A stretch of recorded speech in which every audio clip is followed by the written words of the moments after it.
I thought it would be just another quiet morning at the bus stop, but when my grandson sat beside me and asked a question I wasn't prepared for, everything shifted. What followed was a moment that stayed with me far longer than the bus ride itself. Before we begin, I'd love to know where you're watching from today. Which city are you joining us from? And if stories like this speak to you, please consider subscribing to the channel and liking the video. It truly helps us keep sharing these moments together. Thank you for being here. I remember that morning clearly, maybe because it felt so ordinary at first. The kind of morning that doesn't announce itself as important. The sky was pale, still deciding whether it wanted to be blue or gray, and the air carried that cool, early-hour hush that makes even a busy street feel gentle. I had wrapped my coat a little tighter around myself and settled onto the bench at the bus stop, the wood cool beneath me. At my age, somewhere between knowing exactly who I am and still discovering new corners of myself, I've learned to appreciate these quiet pauses. I hadn't expected company. Usually, I sit there alone, watching the neighborhood wake up. The bakery across the street lifting its metal gate, the mail truck rumbling by, the same man with the same hat walking his dog at the same time every day. But then I heard footsteps I recognized without looking. A lighter step, a bit uncertain, like someone still figuring out how they fit into the world. My grandson stopped a few feet away, then came closer and sat down beside me. He's grown so much that sometimes it surprises me. Not just taller, but deeper somehow, like his thoughts have weight now. He didn't say anything at first. Neither did I. We just sat there, sharing the bench, sharing the morning. The bus stop sign creaked softly in the breeze. A car passed, music thumping faintly through closed windows. I could feel him beside me, shifting slightly, hands folded, then unfolded. I waited. Years of being a mother, and now a grandmother, have taught me the value of waiting. Silence, when given room, often opens doors. Finally, he cleared his throat. When he spoke my name, it was careful, almost formal, and that alone made my chest tighten just a little. "Can I ask you something?" he said. I turned toward him then, really looked at him. His eyes were serious, searching my face the way children do when they're hoping for honesty, not just comfort. I nodded. "Of course you can." He stared out at the road instead of at me.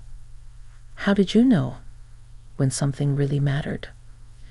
The question hung between us, heavier than the cool air. It wasn't the kind of thing a young person asks unless they've been carrying it for a while. In that moment, I felt the familiar pull of responsibility, not the heavy kind, but the sacred kind. He wasn't asking for instructions. He was asking for understanding. I took a slow breath, listening to the distant hum of the city. I thought about my own life, the turns I didn't expect, the choices that scared me, the moments that asked me to be brave in quiet ways. I thought about how often I wished someone had sat beside me and answered plainly. "I didn't always know," I said at last. Sometimes I only realized it after. But usually, it was the things that made me stop and really listen.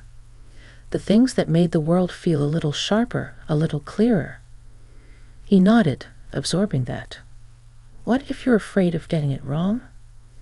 I smiled softly, not because the question was simple, but because it was honest. "Being afraid doesn't mean it's wrong," I told him. "It often means you care." The bus was late. Neither of us checked the time. Around us, life kept moving, but on that bench, it felt like we'd stepped into a smaller, slower space. I could sense him relaxing, just a bit, as if the question had been weighing on him, and now it had somewhere to rest. As we sat there, I realized something about myself too, about how these unexpected moments, these shared pauses, are what shape us long after the noise fades. I didn't know then where his question would lead, or how it would echo in my own thoughts later on. I only knew that I was grateful to be there, at that bus stop, on that quiet morning, listening and being listened to. And as the bus finally appeared at the end of the street, sunlight breaking through the clouds just enough to warm our faces, I felt certain that this was only the beginning of a conversation that mattered. The bus hissed as it pulled up, doors folding open with that familiar sigh. We stood and climbed aboard, tapping our cards, moving down the aisle to find seats near the middle. The bus smelled faintly of diesel and something sweet, maybe a forgotten candy wrapper melting in someone's pocket. We sat side by side again, knees almost touching, the world outside sliding past the windows in slow motion. For a while, neither of us spoke. The bus lurched forward, stopping and starting, picking up the usual mix of early riders. A woman with a tote bag full of groceries, a man in a work jacket staring at his phone, a teenager with headphones too big for his head. Ordinary lives, all brushing past one another for a few minutes before scattering again. I wondered how many quiet conversations were unfolding in this moving box, how many questions were being held back.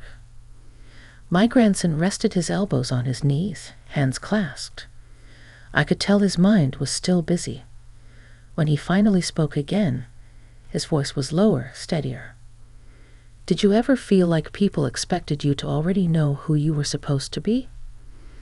That question hit closer than he might have realized. I leaned back against the seat, feeling the gentle vibration of the engine beneath me. All the time, I said, especially when I was younger. There was this idea that by a certain age, everything would be settled. Career, family, purpose. But life doesn't really work like that. He glanced at me then, just briefly, as if checking whether I truly meant it. I did. I thought about my 40s, a decade that surprised me more than any other. I had thought growth was something you finished early, like school. I learned instead that it keeps asking things of you, right up until you're willing to listen. I made choices because they felt safe, I continued. Sometimes because they made other people comfortable. It took me a long time to understand that comfort and meaning aren't always the same thing.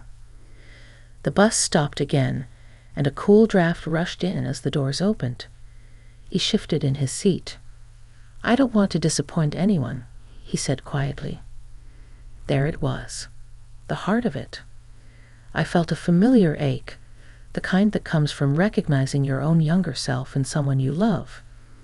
I turned toward him fully now, ignoring the other passengers, the passing streets.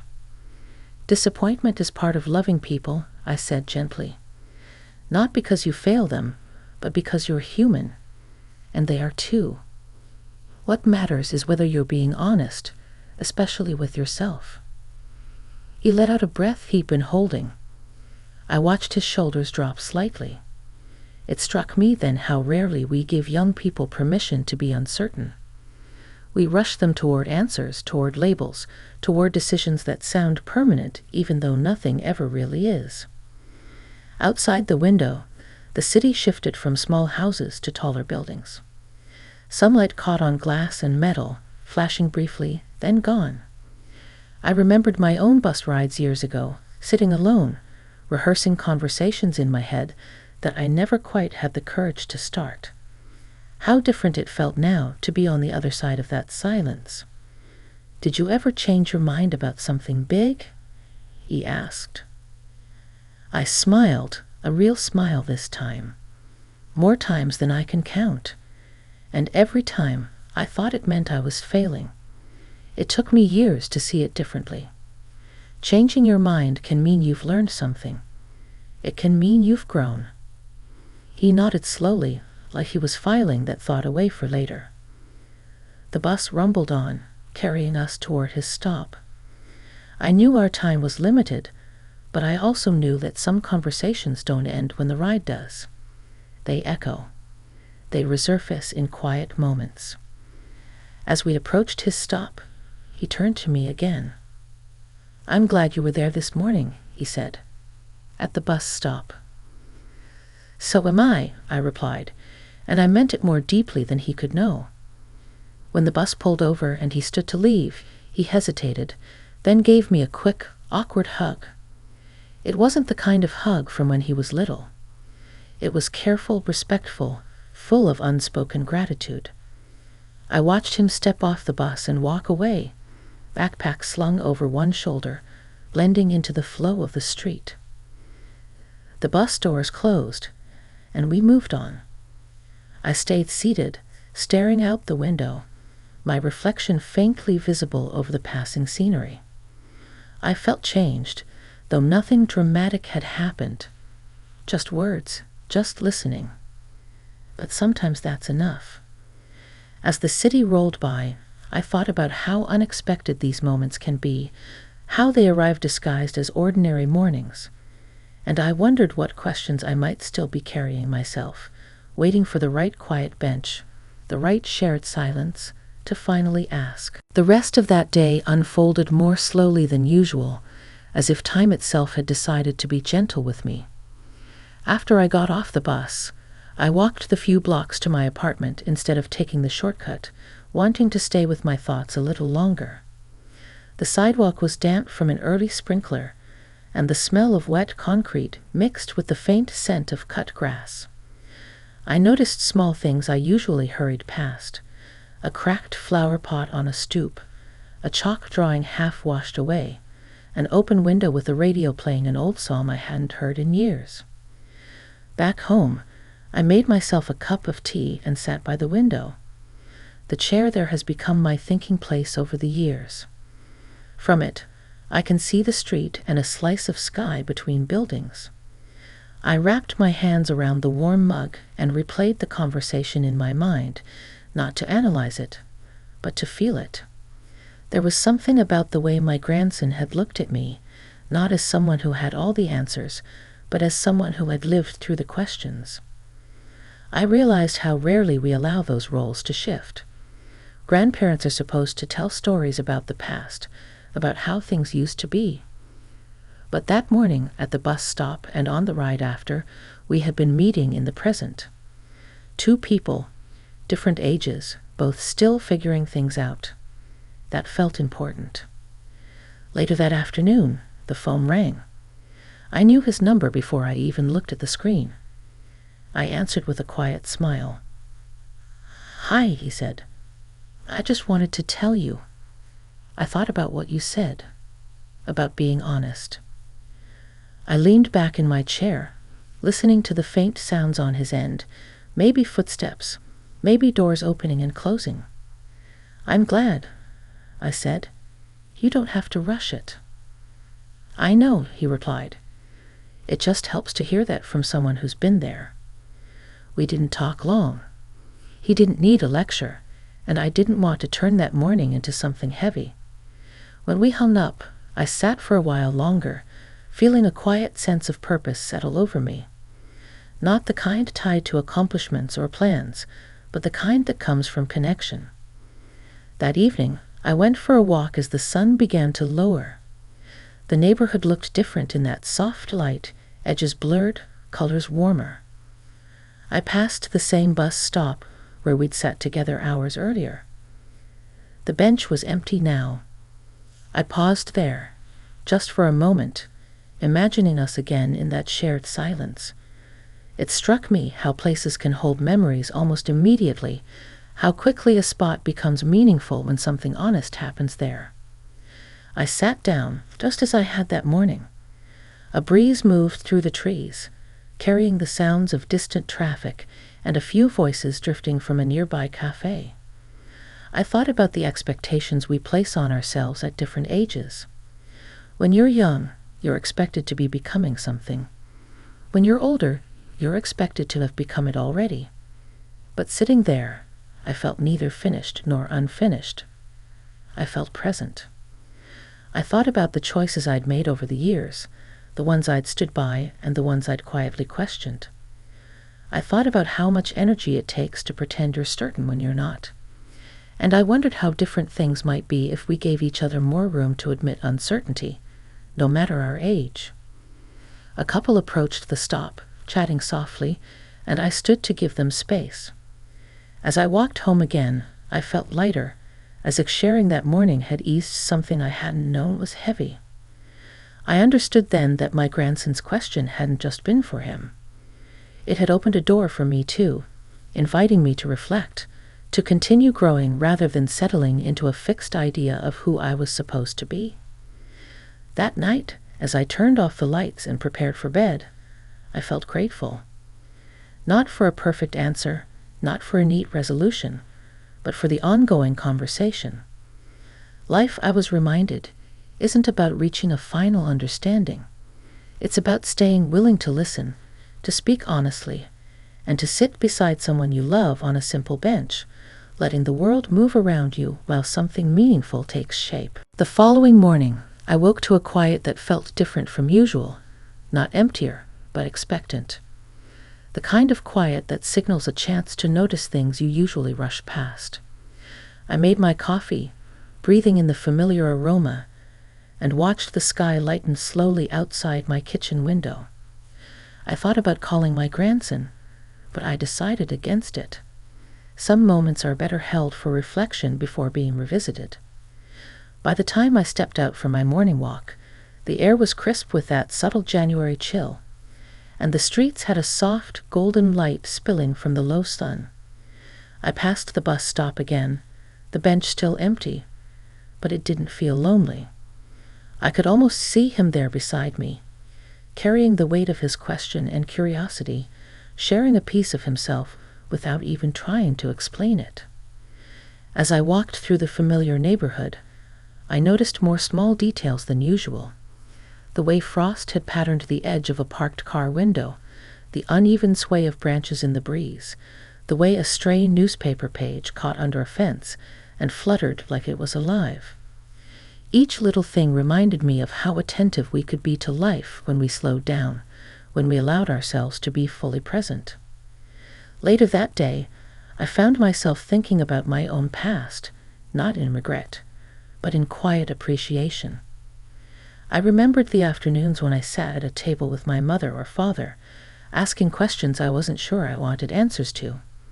I remembered the teachers, friends, and mentors who had listened without judgment, whose patience had given me space to grow. It dawned on me how rare and precious that kind of listening truly is, and how much it shapes who we become. In the afternoon, my grandson called.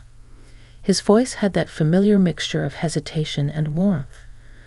"I wanted to thank you again, for listening, for talking yesterday," he said. I smiled, leaning back in my chair. It was my pleasure.